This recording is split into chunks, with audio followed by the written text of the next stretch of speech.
So we're going to be returning today to the second half of what we started talking about last time, which is what gets in our way as change agents. If you're someone with a calling to make the world a better place, there are these patterns. I know they're true in me and a lot of the folks that I work with one-on-one or coaching in this accelerator.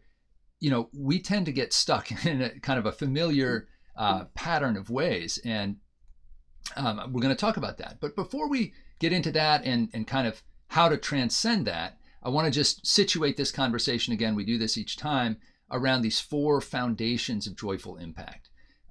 Get visionary, right? You have to prioritize visionary impact, social impact above your ego-driven needs. You also have to get real. You have to be willing to seek and speak the truth to everyone, including yourself. You have to get together. You have to treat others with consideration and not contempt. And you need to be willing to get better. We're going to be talking about that today. Committing to the daily pursuit of personal growth and joy across all the areas of your life. So that's really this fourth piece, this fourth foundation of joyful impact is where we're drilling in today. And, I talk about this, I'm working on this book. And again, this is really driven by this sense that there's so much we could be doing differently and better in philanthropy, particularly the effort to resource organizations and people who are trying to change the world in profound, systemic, long-term ways. And we need to put all these pieces together, whether you're running one of those organizations or whether you're someone who's trying to resource that work on the front line. What we're going to talk about today is really vital to this journey and to having both more joy and more impact. So the first piece we talked about last time is what gets in our way. There is a very specific pattern that I found in myself and a lot of other folks where there are what we call obstructing angels. We call them obstructing angels because they had this good intention of trying to protect us, but ultimately they're getting in our way. And all of this is driven at the lowest level by this sense that, hey, if we make a change in our lives, we may not be able to meet our needs, the kind of basic common needs we have for, you could call them our ego-driven needs, for security, for connection to other people, for social status, and even just to entertain ourselves. And the sad thing is that we will violate our values in order to meet our needs. And so a lot of times we can get stuck with this pattern of confusion, procrastination, exhaustion, anger, sadness, self-absorption, tunnel vision, and it kind of just cycles around and around. And what I want to share with you today is the good news that we can interrupt this. And what's really been amazing for me in my own journey over the last 4 or 5 years, I've really gone deep. I've kind of geeked out in this whole arena. I've probably at this point read about 300 books or something like that, and a couple dozen courses online, in person. And what's been remarkable to me through all of this, looking at, material on systems change, philosophy, personal development, psychology, critical race theory, so much of it actually comes together in a convergent way. And that's a tremendous gift. And what's kind of crazy in my mind is that we, so many of us don't encounter a body of knowledge. We don't have a way of learning about all of this. And that's really what I'm trying to do, is just share my own learning and my learnings from all of you, and really try to accelerate the progress that we can make individually and together, overcoming those obstructing angels, so that we can get out there and get after our callings. Because, when you have that calling to make the world a better place, it will not let you go. And if you get stuck by those obstructing angels, you're going to feel really out of alignment. You're not someone who can just sit back and kind of be comfortable if you're not making progress against your larger vision and your calling. So now let's talk about these 7 pillars of what you could call personal development.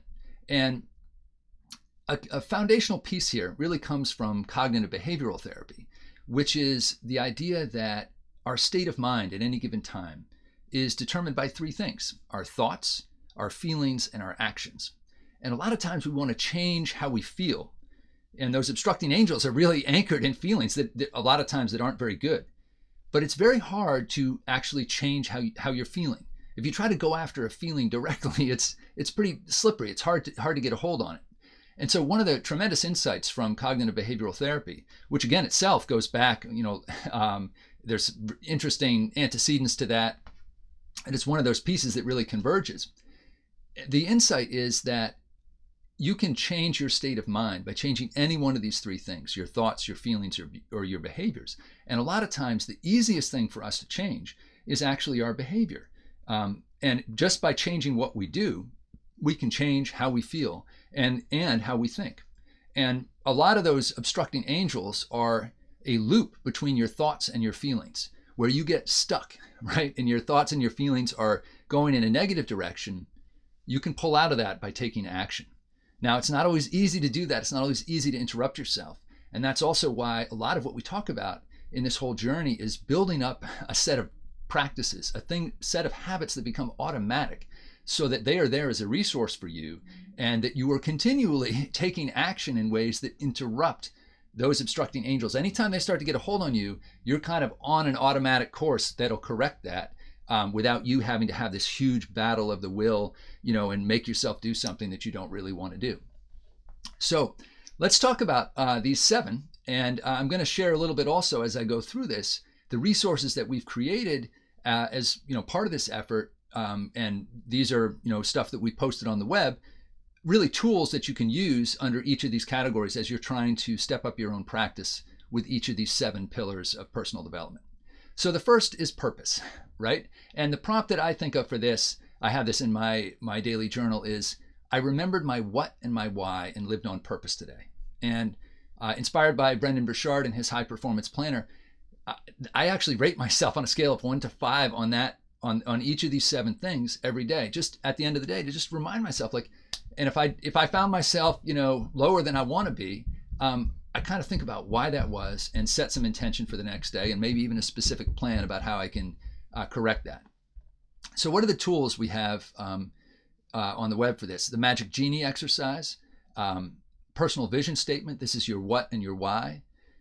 Reflection rituals. A lot of what we talk about in kind of getting on top of your time is creating opportunities to stop and reflect, whether it's on a daily basis through that journal that I just mentioned, sort of a structured set of prompts, or maybe on a weekly basis, or even on a monthly basis, or even when you get together in your mastermind group. If you are part of a mastermind group, that's a great opportunity for reflection. And then we have another thing in our members portal, which is around being an instrument of impact and a vessel of joy. And that's really trying to ask yourself, how do I show up for other people? How do I take myself out of the story and actually ask, how can I show up more strongly for others? What bigger thing is trying to happen through me? So having that really elevated sense of purpose at the outset can be such a gift. And that leads into priority, right? And the prompt here is, I made today about doing the one thing that could best advance me in strategic sequence all the way to my highest long-term purpose.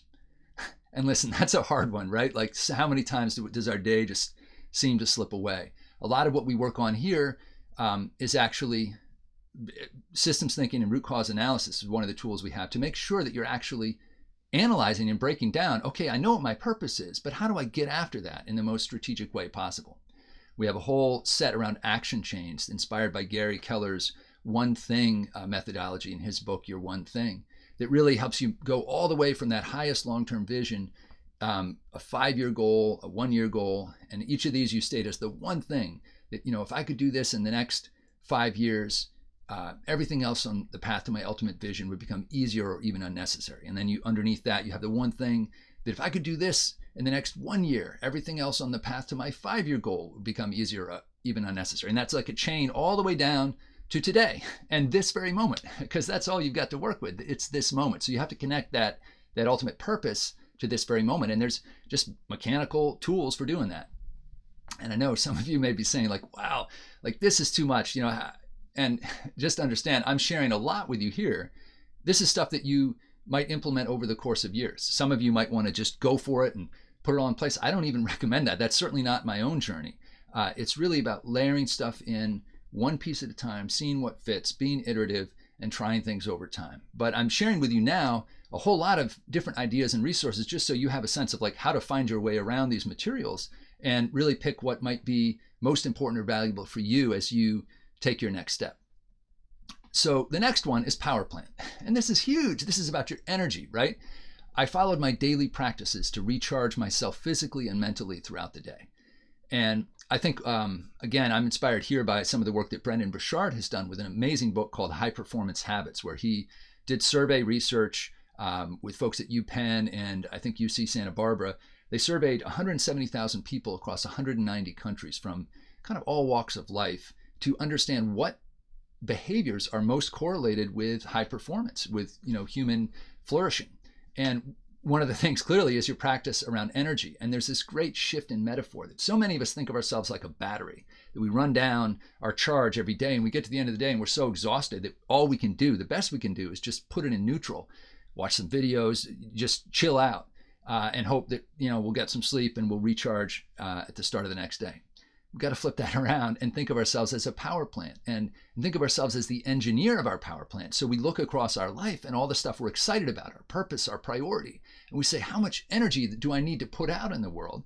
And we then have a set of practices that we do throughout the day that actually allow us to put out that energy into the world. So there's a lot of things here: morning priming, meditation, journaling, physical resets, solving for sleep and nutrition. That's a huge one for so many of us.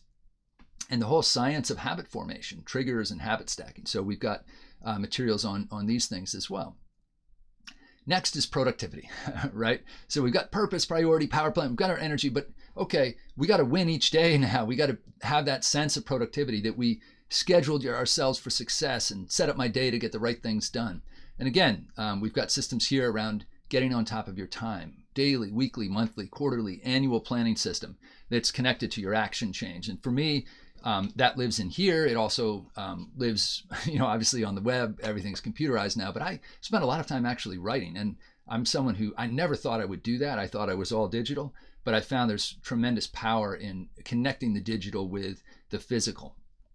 Another piece here is work blocks and Pomodoros, just some basic productivity techniques about how to set time aside. And, the goal there, it sounds crazy, but to try to get to 50% of your scheduled time, your whatever time that is that you schedule for work, to be spending half of that on what you might call your mission maximizing output.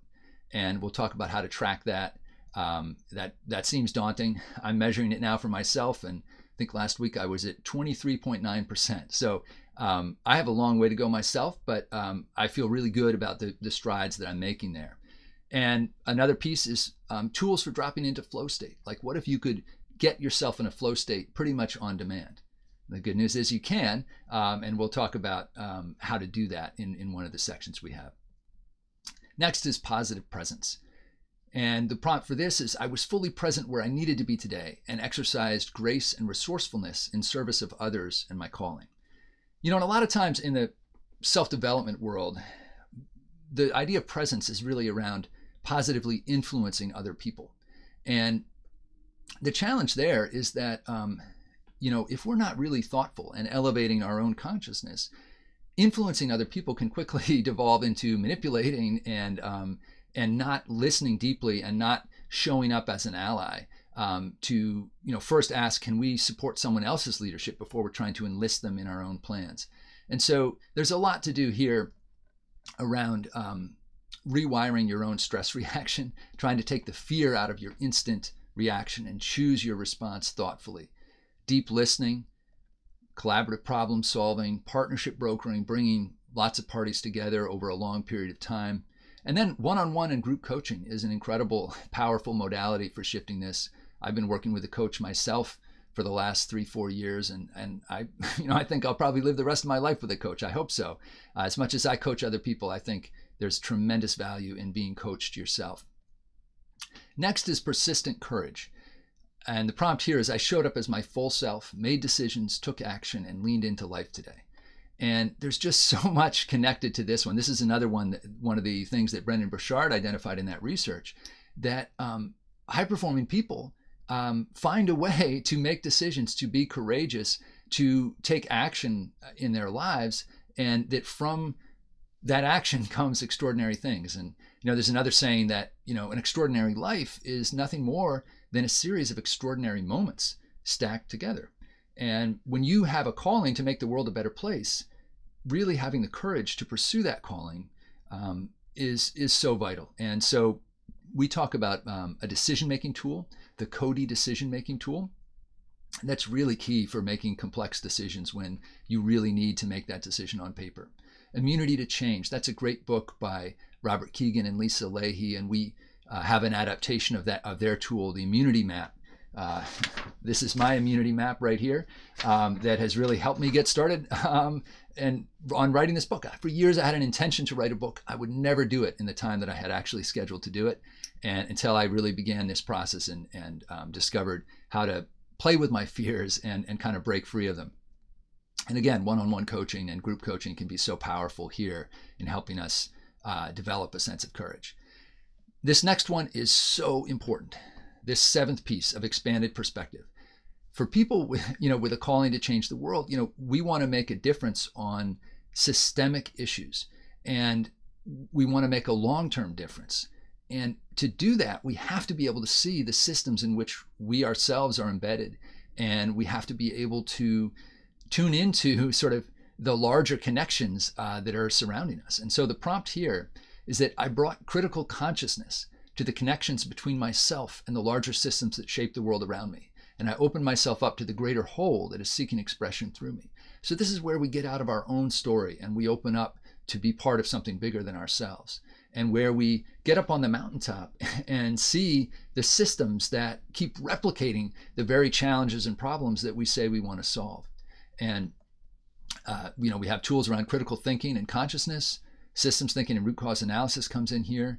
Anti-racist practices and allyship. This is so key to have the perspective, whatever position you're in, to understand the larger structure of racism that pervades so much of what goes on in this country and elsewhere, and to be able to get free of that. And again, in philanthropy, this is vitally important, that if you as a philanthropist are not sort of developing critical consciousness about what's going on inside your own head and what's going on outside in the world, your chances of having a lasting impact on the problems you really care about are so much smaller. And so this is just a vital piece that we all need to work on. And then we have these exercises, Instrument of Impact and Vessel of Joy, which are really about asking, if I have my purpose, but what if I took myself out of the story? What if I was sidelined? I was in a witness protection program and I couldn't be part of the impact that I want to see in the world. Whose work would I need to get behind? Ask yourself that question, and then bring yourself back into the story and see if your priorities about what you need to be doing might shift. And the same with the Vessel of Joy. How can I make myself the biggest possible container for joy? How can I carry that to other people? Who in my life needs more joy, and how can I be a part of that? And we have a few other techniques that are a little bit out there, but subconscious scribing is one that I love, which is just sitting. My coach has taught me this one of just sitting quietly and writing. Ask yourself a question, a prompt, and then write down whatever comes to you. And you'd be surprised what might come from your subconscious when you do that. And then the last piece here is just thinking of daily practices as a form of devotion. The Hindu, a former monk, now priest, Dandapani, talks a lot about this, that, there are, in these little things like making our bed, there's a form of devotion that gives you that 0.2 of a second when your stress response is kicking in to choose your response rather than react instinctively. So that was a whirlwind tour through these 7 pillars of personal development and all the material that we're creating to help change agents on this journey. And I want to just connect this to, this idea that if we put joy at the center of this, this is the gear that drives all of this, and that you can make a shift from powering your calling from a place of fear to powering it from a place of joy. And it's so much more sustainable, and you get so much more impact when you develop yourself in these arenas. So going back to that opening framework, we talked about getting visionary, getting real, getting together. This is about getting better in a way that allows you to sustain so much more joy and impact in the world. Last thing I'll say is, I know that I'm throwing a lot of frameworks at you today, but really just trying to give you an overview here. We think about levels of consciousness, and infantile, the lowest level of consciousness or self-development is just gimme, gimme, gimme. I'm meeting my needs through other people, and that's what I'm focused on. Externally directed is, what will others think of me? I'm looking at other people and taking my cues from them about how to behave and how to think about myself. Internally directed, this is where so many of us lead from, is who will follow me and my plan? But all three of these are powered by fear, right? Those 6 obstructing angels have so much more of a hold on you if you are showing up as a leader in these bottom 3 levels. And what we're playing for in this journey of joyful impact is getting to the self-evolving stage and even the self-transcending stage, where in self-evolution, we're getting a critical consciousness about ourselves, how we're wired, that we can change ourselves, we can meet our needs, we have more flexibility in meeting our needs than we often might have thought. And then self-transcending, really, this is so crucial for change agents. I can see the systems around me, and I can transcend my own perspective, my own immediate ego-driven perspective, and try to be part of something that's much bigger than I am. So that's the idea here, is that we've got these 6 obstructing angels that get in our way. We've got these 7 pillars of personal development that we can use to get past those obstructing angels and ascend, our sort of elevated level of consciousness through this scale. And I hope this set of frameworks gives you some ideas about where you may want to dig in yourself as you take the next steps on your journey. If you like this video and you want to access the worksheet or any other material that goes with it, just click the link below or head on over to joyfulimpact.co. That's the website where we have all the material we use for working with coaching and personal development for change agents. You can set up a free account in the members area, and you can also check out the blog where we have new content coming out all the time. Why are we putting all this out there for free? Because the world has never been more in need of a new greatest generation of change agents. I hope this material is helpful to you, and if it is, please like the video, subscribe to the channel. That will help us spread the word.